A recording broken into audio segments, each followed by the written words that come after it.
With 5 races left in the 2023 season, Haas are throwing everything at it by bringing what they're calling their biggest in-season upgrade ever. Finally, Haas have confirmed that they'll switch to a Red Bull-style car concept in Austin this weekend, and they're hoping it gives them a shot to overcome Alfa Romeo and Williams in the constructors' standings. It's a big risk for Haas to completely change up their design concept and rush a few of these upgrades to Austin rather than leaving it until the 2024 season, and for me it does come with a couple of problems. However, if they are able to make it work, it will be incredibly impressive and a huge step forward for the Haas team. As we all know, Haas are a Ferrari customer team and they take as many parts as possible from the Scuderia. On top of that, they even managed to take some Ferrari personnel during the cost cap implementation, which has meant since 2022 with these new generation of Formula 1 cars, the Ferrari and the Haas have ended up looking quite similar to one another. I mean, they've both featured those wide side pod inlets and the high walled edges. So with Ferrari coming out in the summer break and saying that they were going to use the second half of the 2023 season as almost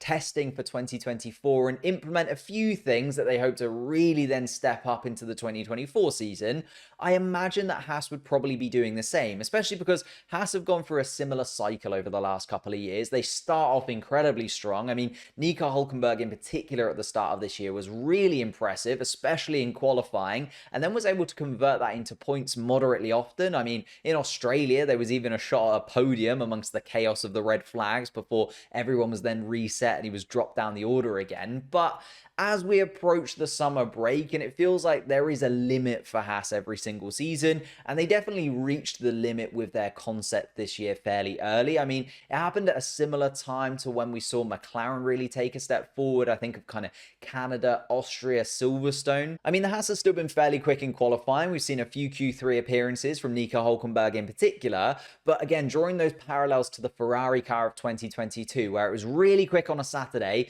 but just couldn't quite get it done on the Sunday, we're seeing a similar thing with the Haas now, where their race pace has really dropped off a cliff and they just aren't able to follow other cars and manage their rear tyres at the same time, which has meant they've only scored 1 point in the last 9 races. So the team felt that they'd reached the limit with the concept that they had and they needed upgrades to bring to the car. And actually at the start of the season, the plan was to bring regular upgrades to this Haas car, because for the first time in maybe Haas's history, they've got the finances behind them where they could have followed a fairly regular upgrade schedule and brought multiple upgrades throughout the season for that Haas car. But the problem that they then ran into was all of those upgrades that they'd planned upon still had the Ferrari concept at the core of them, and they had the difficult decision to scrap all of those upgrades that they had planned and instead go for one big upgrade package. They said, we developed the whole year and there was nothing there anymore, and at some stage we needed to decide, we needed to do something different here in hopes of a better long-term future for the Haas project. And that's when they completely scrapped their Ferrari-based concept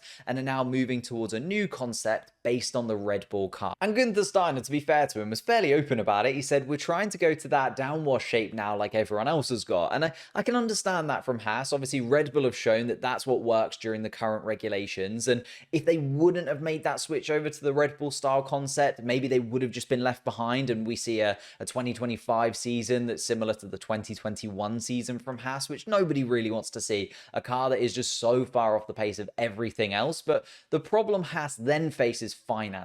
They're still the youngest team on the grid, and as I mentioned before, they're in a better financial situation now than they probably ever have been before, but they still don't really have the funds or the facilities to fast track a brand new style of Formula 1 car through the factory, into the garage and out on track, whilst understanding the fundamentals of every single step. I mean, I know that we saw Mercedes do it earlier on in the season where they completely changed their car concept between Bahrain and Monaco, but for a team like Haas, a much smaller team like Haas, that is a big step forward, and therefore I thought they would just sacrifice this year. We see a lot of Formula 1 teams just say, you know what, we're going to give up on this season, we're going to focus on next year. But instead, Haas have gone for the Austin Grand Prix, which must have been a massive push for the team back at the factory, and I'm really impressed that they have been able to get it out. I mean, Nico Hülkenberg said it was an early Christmas present from the team for him. With 5 races to go this season, I think it goes one of 2 ways for me. Either they're going to use these last 5 races of the season as kind of 5 testing sessions of this brand new concept and see whether or not it's good enough to move into the 2024 season, but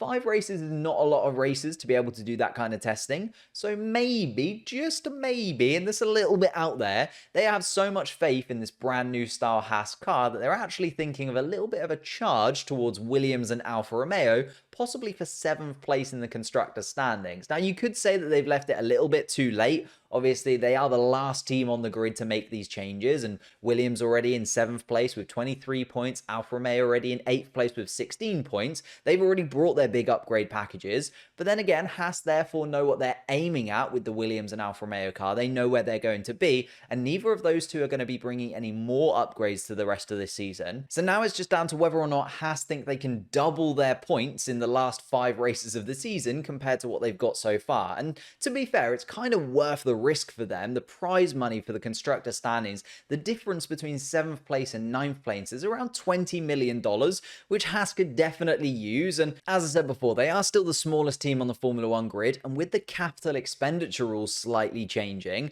an extra $20 million that they could put towards infrastructure and the future of the Haas Formula 1 team moving forwards would be absolutely massive for them. And I really hope that Haas do find a little bit of pace. I know that Williams are going to be quick in Vegas and will probably pick up some points there in Alex Albon. Alfa Romeo are always really quick in Mexico for some reason, so I could see Bottas and Joe possibly picking up points there. But there is still a chance for Haas, for them to be able to battle with Alfa Romeo and maybe a real push Williams for 7th place in the constructors. And also, it just gives them a little bit of a push. Coming into next season, they'll have a little bit of positivity that they were able to bring these upgrades towards the end of this year, maybe found a little bit of pace, and it just gives them a real hope over the winter break to start 2024 on the right foot, like they normally start a season on the right foot, but actually this time be able to implement those upgrades throughout the season like they were hoping to this year, which would mean the first real season that we've seen from a Haas car in what feels like a very long time. Remember, they did manage to finish 5th in the constructor standings one year. Like, maybe they can get up to those heights again. Imagine Haas battling with Aston Martin and Alpine. It seems